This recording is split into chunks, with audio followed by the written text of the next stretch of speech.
നമ്മളിൽ പലരും പറയാറുണ്ട് ഇത് നാളെ ചെയ്യാം. പക്ഷെ ആ നാളെ ഒരിക്കലും മടങ്ങി വരാറില്ല. അതെന്തുകൊണ്ടാണെന്നോ, നമ്മൾ ചെയ്യുന്ന കാര്യങ്ങൾ നാളേക്ക് വെക്കാന്ന് പറഞ്ഞിട്ട് നമ്മൾ മാറ്റി വെക്കുന്നതിനെയാണ് നമ്മൾ പ്രോക്രാസ്റ്റിനേഷൻ എന്ന് പറയാറ്. ഈ പ്രോക്രാസ്റ്റിനേഷൻ പലപ്പോഴും വിജയത്തിലേക്കല്ല പരാജയത്തിലേക്കാണ് നയിക്കുന്നത്. നമ്മളെ കോൺഫിഡൻസ് ഇല്ലാതാക്കുന്നുണ്ട്. അപ്പൊ ഇതിന് പിന്നിൽ കാരണങ്ങളുണ്ട്.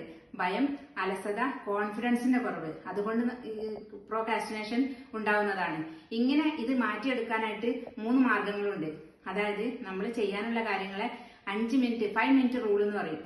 ചെയ്യാനുള്ള കാര്യങ്ങളെ 5 മിനിറ്റ് കൊണ്ട് ചെയ്യാനുള്ള ഒരു നിബന്ധന നമ്മളെ മൈൻഡിൽ സെറ്റാക്കുക.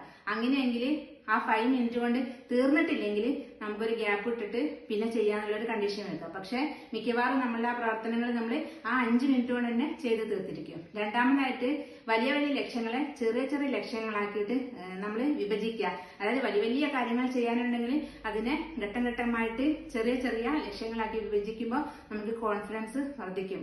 മൂന്നാമതായിട്ട് നമുക്ക് തന്നെ ഒരു പ്രോത്സാഹനം, ഒരു ഗിഫ്റ്റ് ഒക്കെ കൊടുക്കാന്നേ. അപ്പൊ നമുക്ക് ഒന്നുകൂടെ ഒരു കോൺഫിഡൻസ് ഉണ്ടാവും. അങ്ങനെ നമുക്ക് പ്രോക്രാസ്റ്റിനേഷൻ നമുക്ക് ദൂരെ അറിയാം, വിജയത്തിലേക്കുള്ള പാത ഉണ്ടാക്കിയെടുക്കാൻ പറ്റുന്നതാണ്. ഇങ്ങനെയാണെങ്കിൽ നമ്മളെ പ്രോക്രാസ്റ്റിനേഷൻ നമ്മളെ വിജയത്തിന്റെ ഏറ്റവും വലിയ ശത്രുവാണ്. അങ്ങനെയാണെങ്കിൽ ഇന്ന് തന്നെ തുടങ്ങും, ഇപ്പോൾ തന്നെ തുടങ്ങും.